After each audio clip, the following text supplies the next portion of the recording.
paz do nosso Senhor Jesus. Eu sou Alessandra Rocha, do canal A Verdade que Fortalece, com a intenção de trazer para vocês o estudo da Bíblia Sagrada.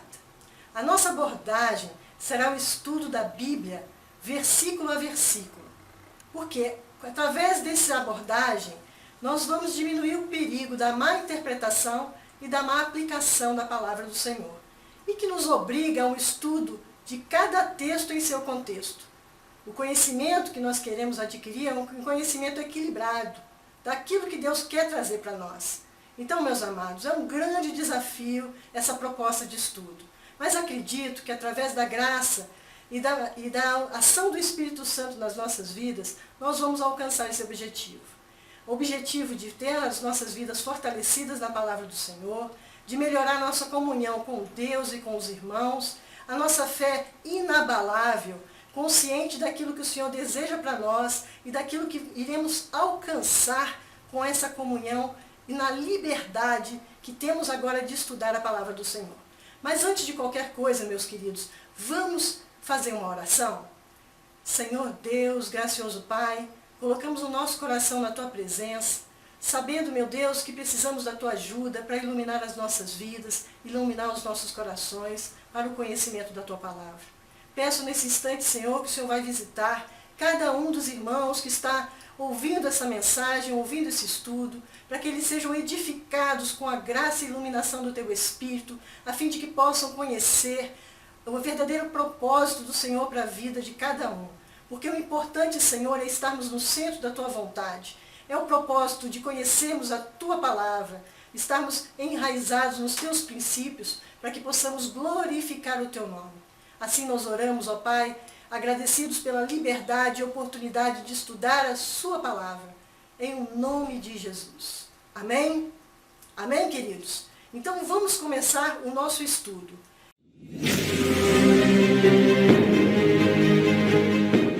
Queridos, vamos estudar a Epístola aos Romanos. Nós criamos um título que acreditamos representar a essência dessa carta, que é Maravilhosa Graça, apreciando a liberdade através da justiça de Deus. Nós vamos tratar agora de uma panorâmica da Epístola aos Romanos. Essa panorâmica, ela vai estar representando tudo aquilo que a Epístola de Romanos vai falar, de uma forma bem sucinta. E depois nós vamos apresentar a ementa, que é o estudo que essa carta vai proporcionar para nós.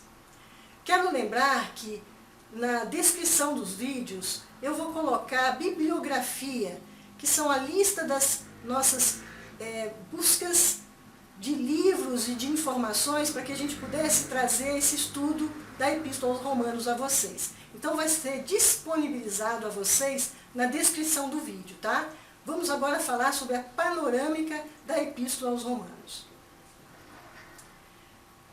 Ela busca e traz o fundamento da doutrina cristã.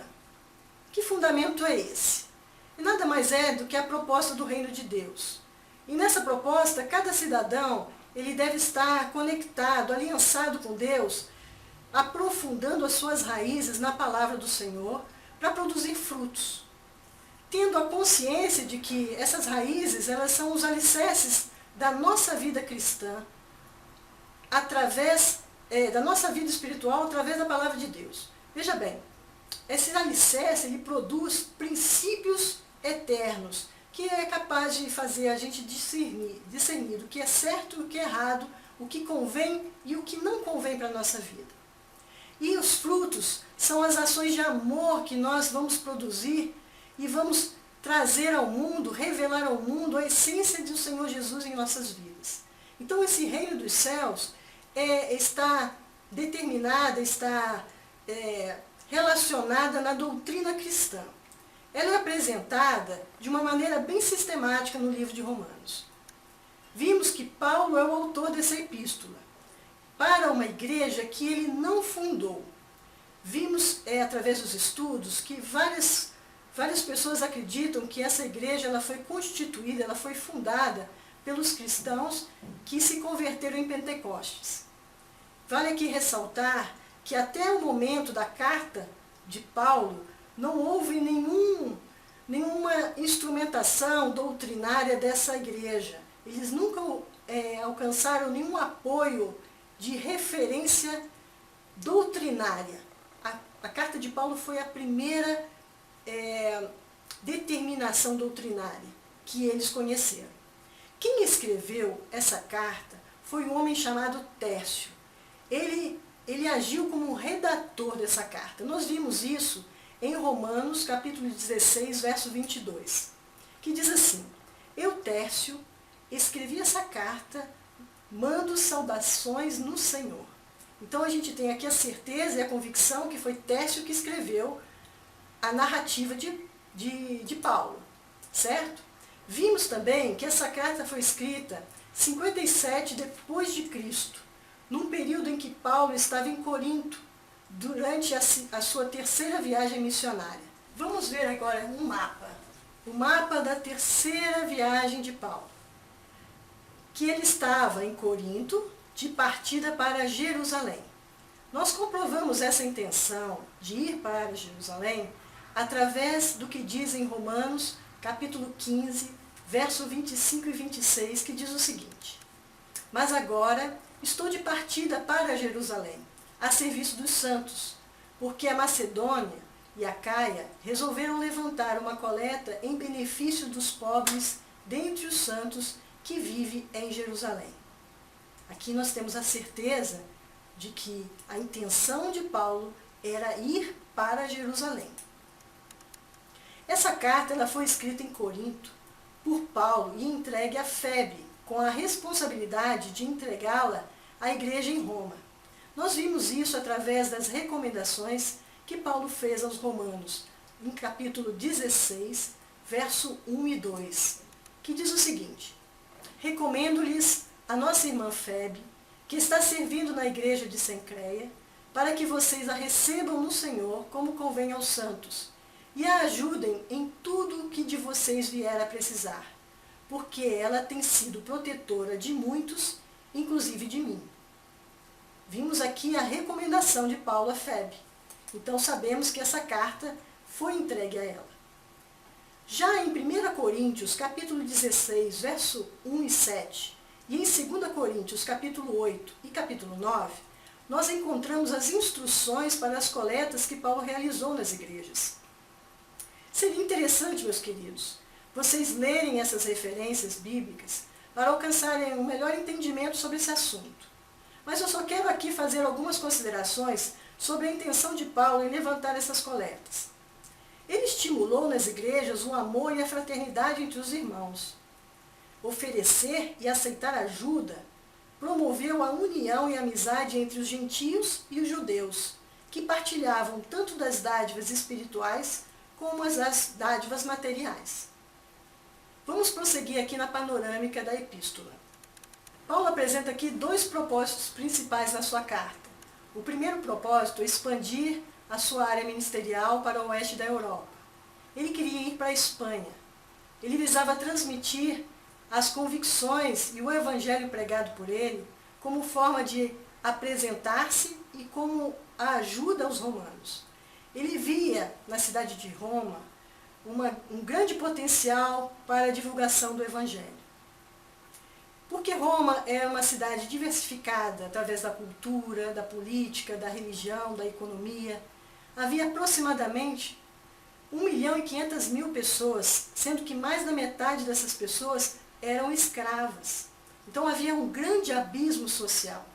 E ele via ali, também por ser o centro do império, um potencial de transformação social que o evangelho poderia trazer para aquela região. Então, essa é a proposta dele, de expandir o ministério para essa camada da sociedade de Roma. Outra proposta era aplacar as principais divisões que surgiam nas igrejas, especialmente entre os gentios e os judeus.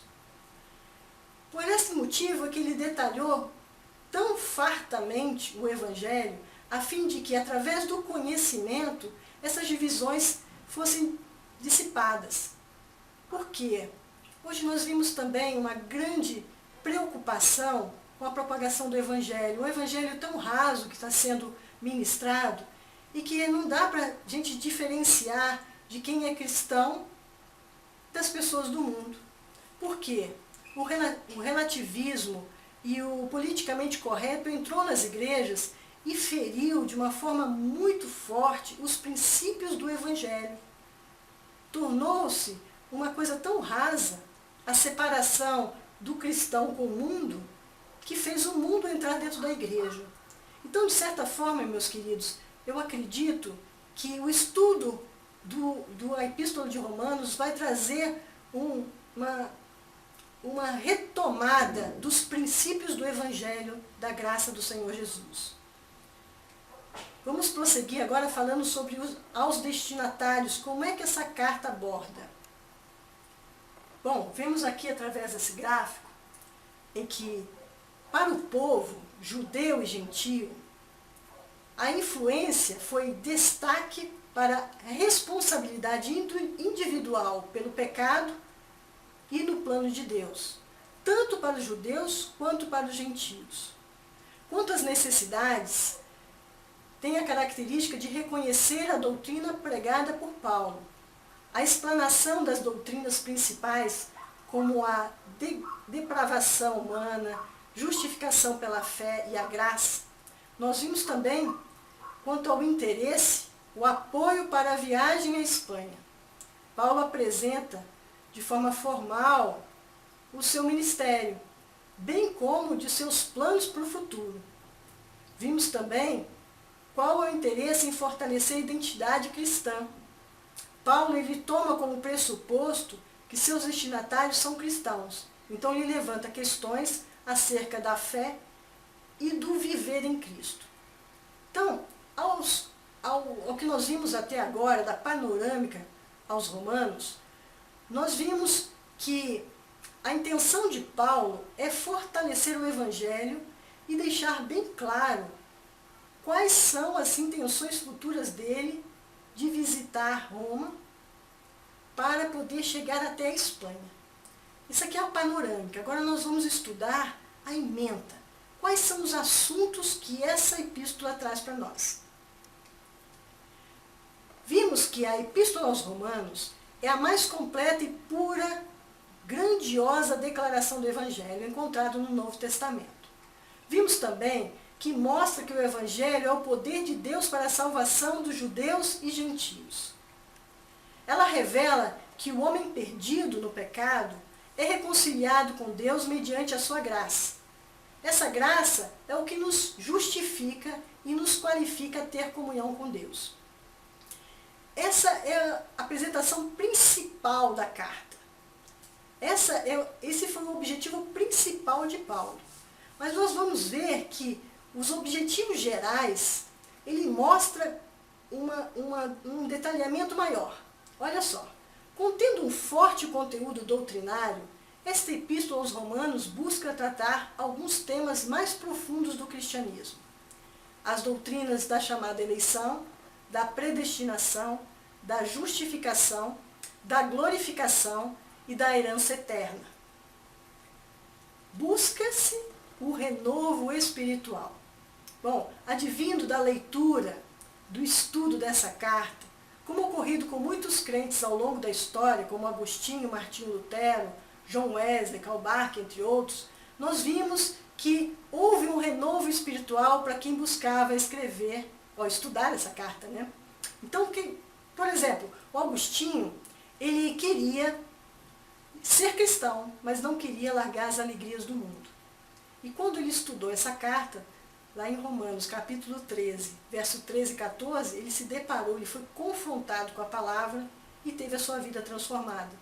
E mudou consideravelmente os caminhos do cristianismo. Martinho Lutero também mudou completamente a sua vida e o destino do cristianismo, quando ele descobriu que a justiça de Deus e a salvação pela fé era tão profunda e tão rica que não precisava de intermediários entre Deus e os homens. Ele teve a sua vida transformada. Ele rompeu com a Igreja Católica e buscou que cada cristão tivesse acesso à leitura da Bíblia na sua própria língua. Então ele mudou os rumos do cristianismo. John Wesley se converteu lendo os manuscritos de estudos de Martinho Lutero. E ele foi um grande líder na Inglaterra. Teve a sua vida transformada e transformou muitas outras vidas.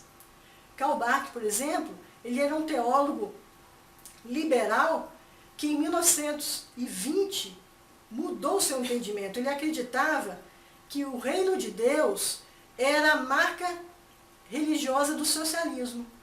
Ele achava que o homem poderia mudar a sociedade através da palavra do Senhor.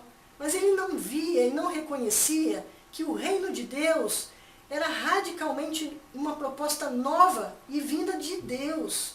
Não era uma capacitação do homem, pela natureza do homem. Vinha da graça do Senhor.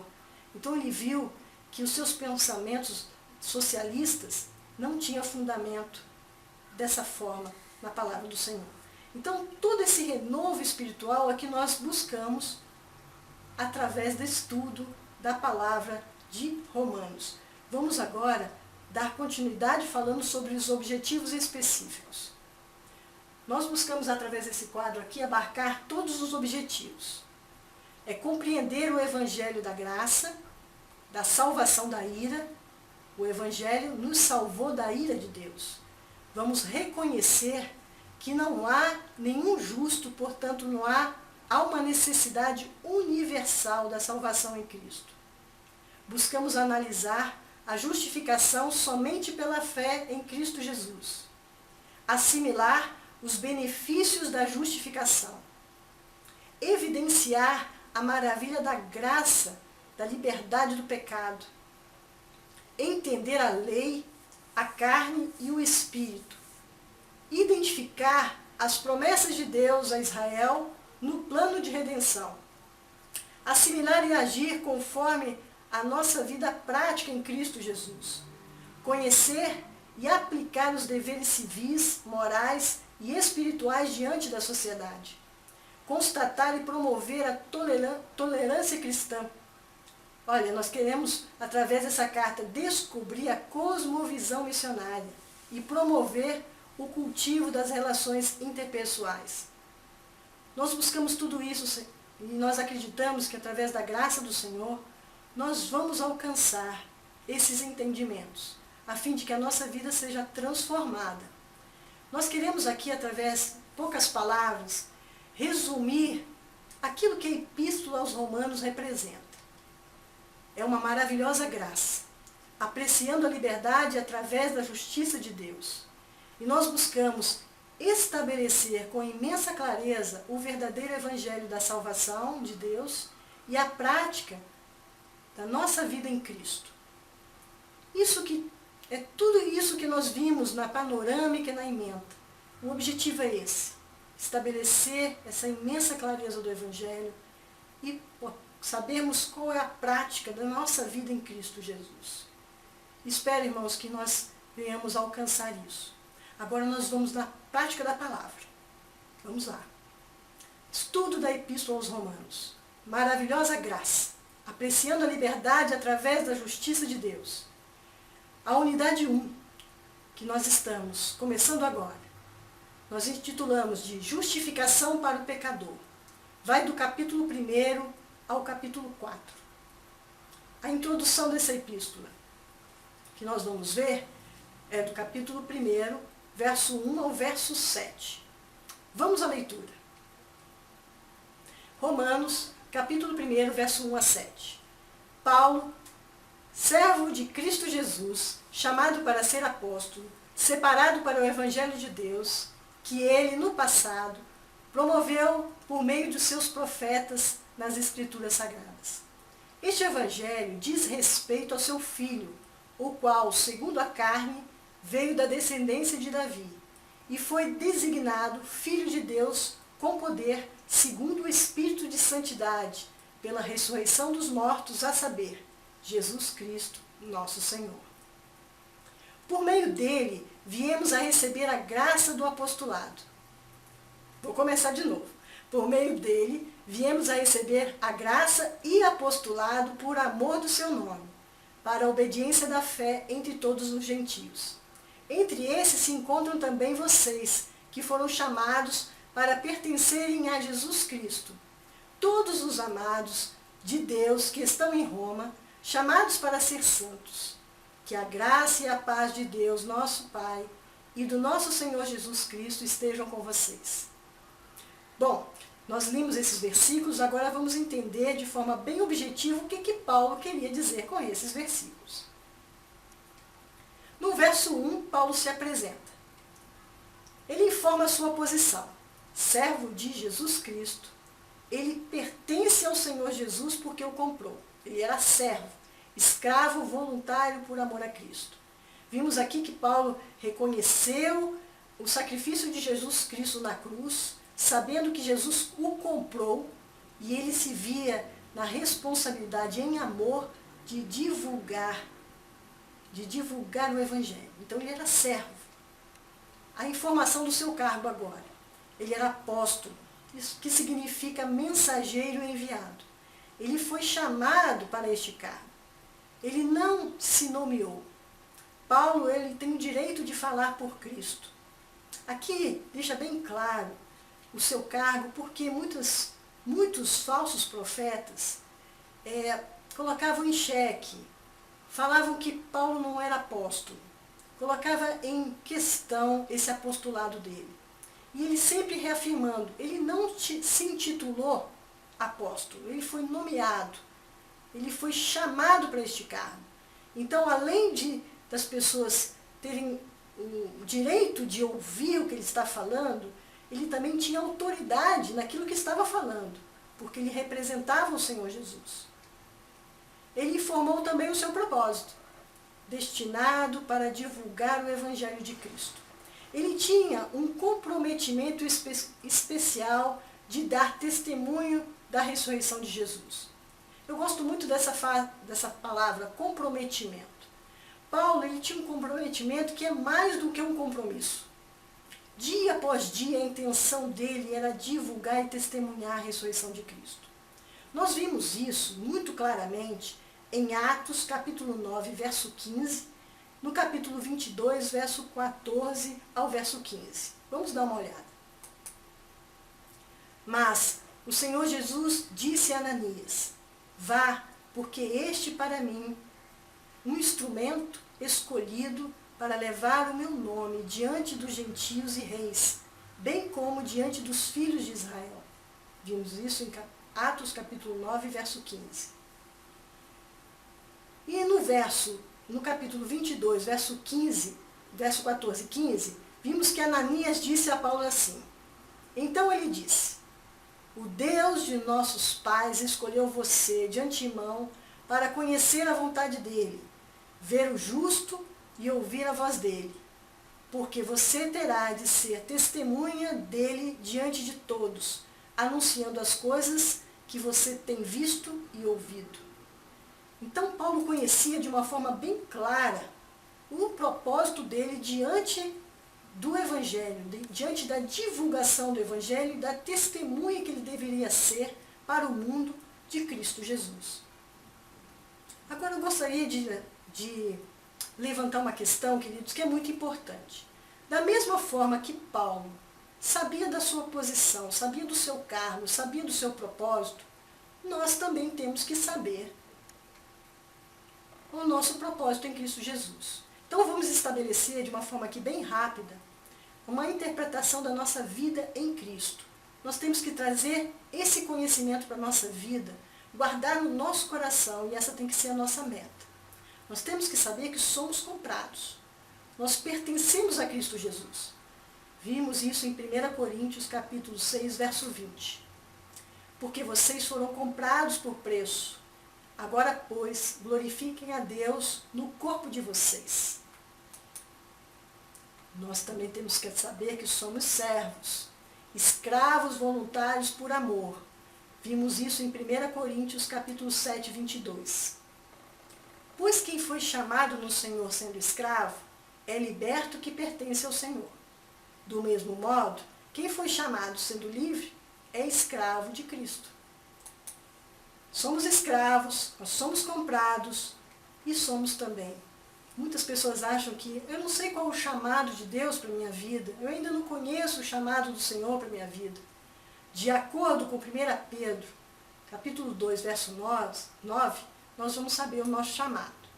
Vocês, porém, são geração eleita, sacerdócio real, nação santa, povo de propriedade exclusiva de Deus, a fim de proclamar as virtudes daquele que os chamou das trevas para a sua maravilhosa luz. Então vemos aqui, queridos, que somos chamados para proclamar as virtudes, porque somos comprados e somos servos. Nós sabemos que por amor a Cristo Ele morreu por nós e por amor a Cristo nós somos voluntários em pregar o Evangelho. Temos que ter consciência também que somos seus testemunhas. Somos testemunhas de Cristo. Falamos daquilo que vivemos e vemos. Nós vimos isso em Atos, capítulo 1, verso 8, que diz assim: mas vocês receberão poder, e ao descer sobre vocês o Espírito Santo, serão minhas testemunhas, tanto em Jerusalém, como em toda a Judéia e Samaria, e até os confins da terra. Veja bem, meus queridos, somos testemunhas de Cristo. Somos chamados para ser geração eleita, sacerdócio santo, povo escolhido, separado de Deus. Nós somos servos do Senhor, nós fomos comprados por um alto preço através de Cristo Jesus. Temos que ter convicção e certeza de quem somos no Senhor. E não podemos esquecer também, temos que ter em mente que somos adotados. Somos adotados. Efésios capítulo 1, verso 4 e 6 diz assim: antes da fundação do mundo, Deus nos escolheu nele para sermos santos e irrepreensíveis diante dele.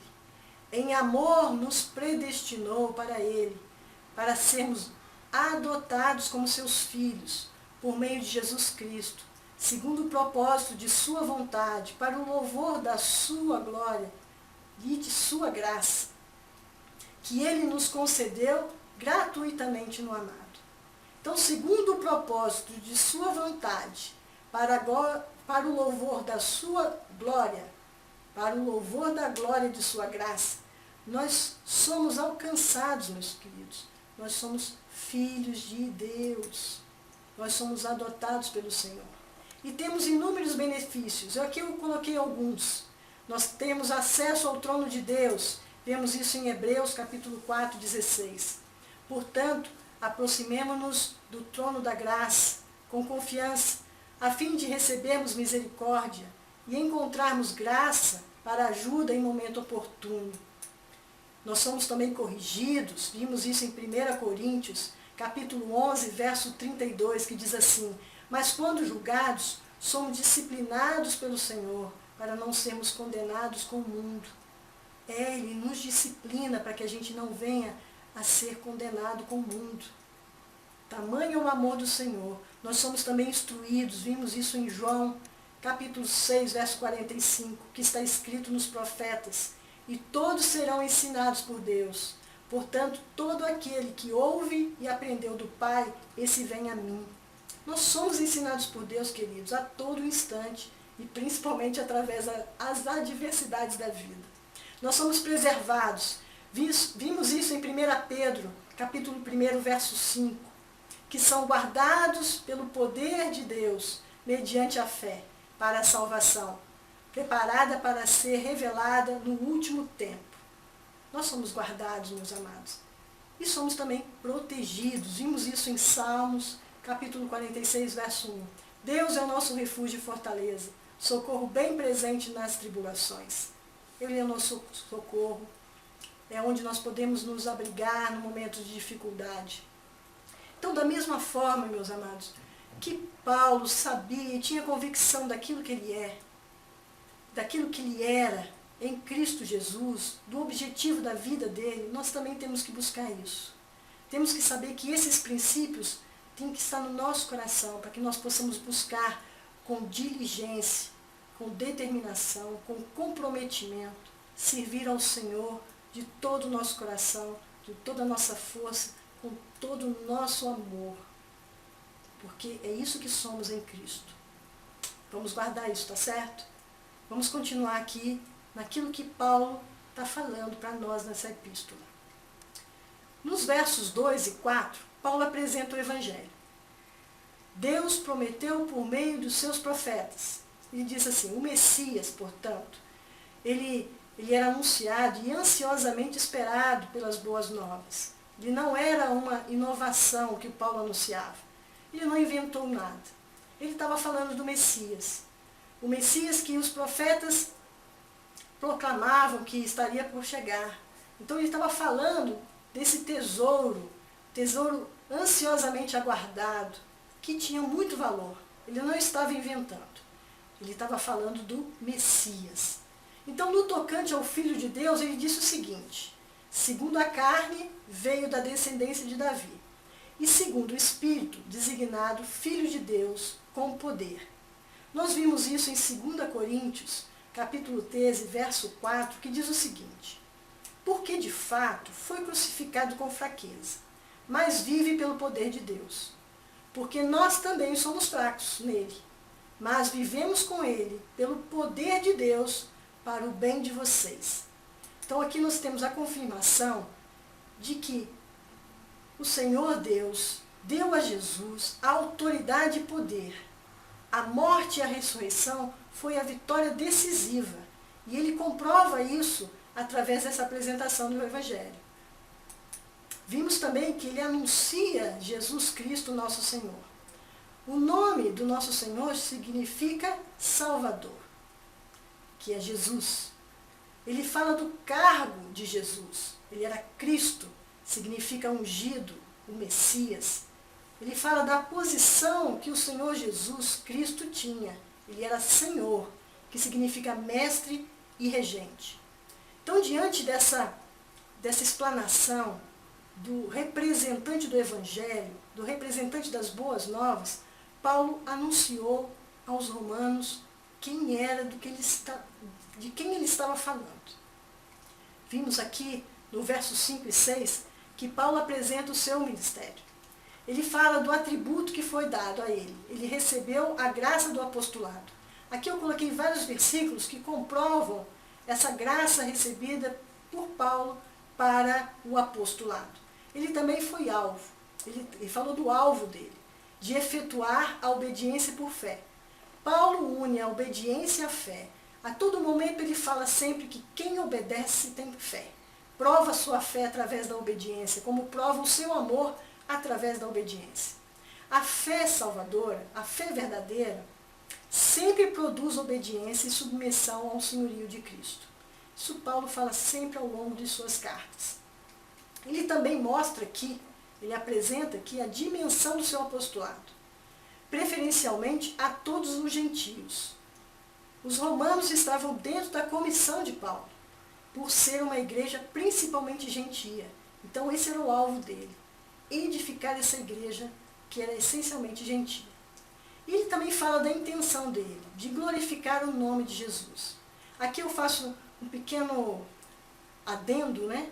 Que alguns buscam glorificar a si mesmos. Outros pensam mais no bem dos seus ouvintes. Mas o que Paulo queria mesmo procurava a glória de Deus em tudo que ele fazia. Tudo que nós devemos fazer, irmãos, a exemplo de Paulo, é fazer tudo por amor ao Senhor. Da mesma forma aqui que vimos Paulo apresentar o seu ministério, ele sabia o que ele estava fazendo, qual o objetivo dele. Eu quero fazer algumas considerações a respeito também do nosso ministério em Cristo. Nós vamos estabelecer aqui uma rápida interpretação do nosso ministério em Cristo Jesus. Toda obra é agraciada por Deus. Tudo aquilo que o Senhor traz na nossa mão, Ele capacita ao longo do caminho. Nós vimos isso em 2 Timóteo, capítulo 3, versos 16 e 17. Toda a Escritura é inspirada por Deus e útil para o ensino, para a repreensão, para a correção, para a educação na justiça, a fim de que o servo de Deus seja perfeito e perfeitamente habilitado para toda boa obra. A instrução da palavra vai nos habilitar para toda boa obra, amados. Nós temos que ter consciência que tudo que Ele traz na nossa mão, Ele vai nos capacitar. Ele também delega a nós a autoridade. Por pertencermos a Cristo, vimos isso em Lucas capítulo 10, verso 19. Eis que eu dei a vocês autoridade para pisar em cobras e escorpiões e sobre todo o poder do inimigo, e nada, absolutamente nada, lhes causará dano. Vimos aqui que através desse versículo, ele nos dá autoridade para podermos fazer a obra dele. E nós temos que parar com alguns entendimentos distorcidos, como, por exemplo, a retaliação que o inimigo pode fazer nas nossas vidas. Amados, o Senhor nos deu o poder do inimigo e nada, absolutamente nada, lhes causará dano. Então nós não podemos pensar que vamos ser retaliados pelo inimigo das nossas almas porque estamos fazendo a obra do Senhor. Porque Ele nos deu autoridade maior do que, e o poder maior do que o inimigo. Nós temos também que ter a visão que temos uma meta, vivermos em obediência à fé. Vimos isso em 1 Pedro, capítulo 1, verso 22. Tendo purificado a alma pela obediência à verdade, e com vistas ao amor fraternal não fingido, amem imensamente uns aos outros de coração puro. O nosso objetivo, amados, é sempre na obediência em fé, para que o nosso coração possa ser cheio do amor puro e não fingido, para que a gente possa ter a nossa meta alcançada, o nosso objetivo alcançado. Nós temos uma visão de tão grande, ou quão grande essa obra vai alcançar. A todos, sem distinção. Como Paulo ele tinha uma meta, um objetivo para os gentios, isso não quer dizer que ele pregava só para os gentios. Ele pregava a todos. E nós também temos que ter essa visão. Vimos isso em Marcos, capítulo 16, verso 15. A nossa meta é pregar o evangelho para todos. Diz aqui, e disse-lhes, vão por todo o mundo e preguem o evangelho a toda criatura. É a todos, amados, sem distinção. A todos nós devemos pregar, a tempo e fora de tempo. Nós temos um propósito por amor. Vimos isso em 1 João, capítulo 4, verso 7. Amados, amemo-nos uns aos outros, porque o amor procede de Deus. E todo aquele que ama é nascido de Deus e conhece a Deus.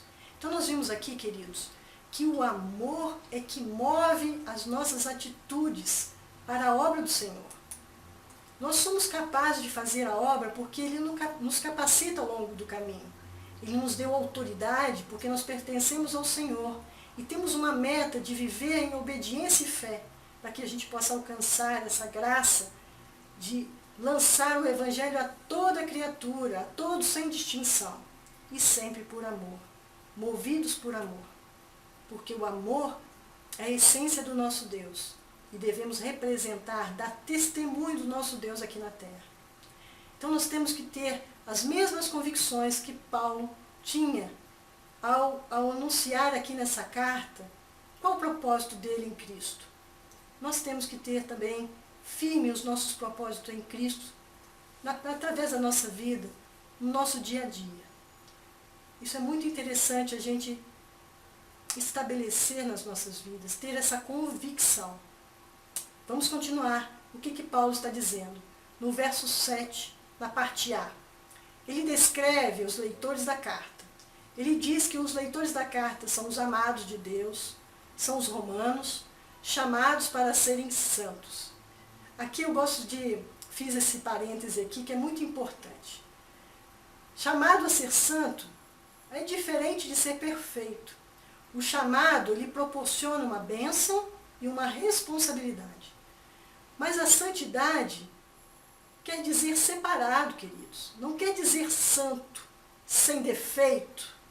É separado para Deus, para recebermos a bênção do Senhor e termos a responsabilidade de testemunhar do Senhor para o mundo.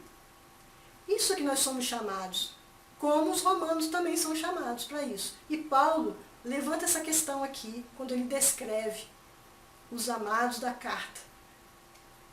No verso 7, parte B, ele dá as saudações iniciais. Ele diz assim, a graça e a paz de Deus e de Jesus. Os únicos que recebem essa bênção são os chamados.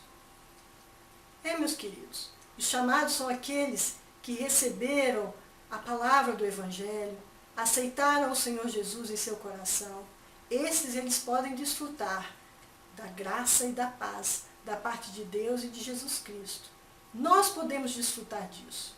Nós temos essa paz, essa graça enorme em meio das adversidades. Queria chamar essa atenção porque muitos de nós vivem na tribulação e falam, eu não estou tendo paz. A paz está disponível, queridos. Nós alcançaremos essa paz, essa graça, quando nós colocamos na presença do Senhor todas as nossas adversidades, todas as nossas preocupações, todas as nossas frustrações, todos os nossos sofrimentos. Nós apresentamos o Senhor através de oração, crendo que Ele está ouvindo. Se o Senhor nos assim permitir, nas aulas que vão se suceder, eu vou falar a respeito da oração. O que representa a oração nas nossas vidas? É através dela que nós temos a comunhão, através dela que nós alcançamos essa graça, essa paz, através dela que nós aumentamos o nosso relacionamento com o Senhor. Nós vamos falar mais adiante, mas agora nós encerramos a nossa introdução à Epístola aos Romanos. Eu queria agora fazer só umas pequenas considerações finais, né? Analisamos os versos introdutórios do primeiro capítulo, que nos revela quem é Paulo e o seu chamado em divulgar o Evangelho de Cristo Jesus. Para a nossa vida prática, nós devemos ter consciência que somos chamados para ser santos. Devemos ter convicção de quem somos em Cristo e a consciência do propósito de Deus para as nossas vidas. É isso que nós aprendemos hoje, a exemplo de Paulo, a alcançar essa graça da convicção de quem somos em Cristo e do propósito de Deus para as nossas vidas. Eu gostaria de fazer uma oração final com os irmãos, colocando o nosso coração em agradecimento a Deus. Senhor Deus, gracioso Pai, obrigada, Senhor, por concluirmos essa nossa primeira aula. Que a Tua mão graciosa venha trazer nas nossas vidas a compreensão dessa palavra. Que em nosso coração possa ser semeada uma semente que venha frutificar, no qual nós possamos ter absoluta certeza de quem somos em Cristo Jesus e qual o propósito do Senhor para as nossas vidas. Ajude-nos, ó Pai, a estar no centro da Tua vontade, para que possamos experimentar mais e mais do Senhor e possamos glorificar o Teu nome. Assim nós oramos agradecidos por essa mensagem em nome de Jesus. Queridos, eu espero de todo o meu coração que vocês tenham alcançado uma perspectiva dessa carta e que vocês possam, como eu, agradecer a Deus pela oportunidade e liberdade de estarmos estudando a palavra do Senhor, porque essa palavra é a verdade que nos fortalece. Um abraço em todos, um beijo no coração de vocês e até a próxima aula.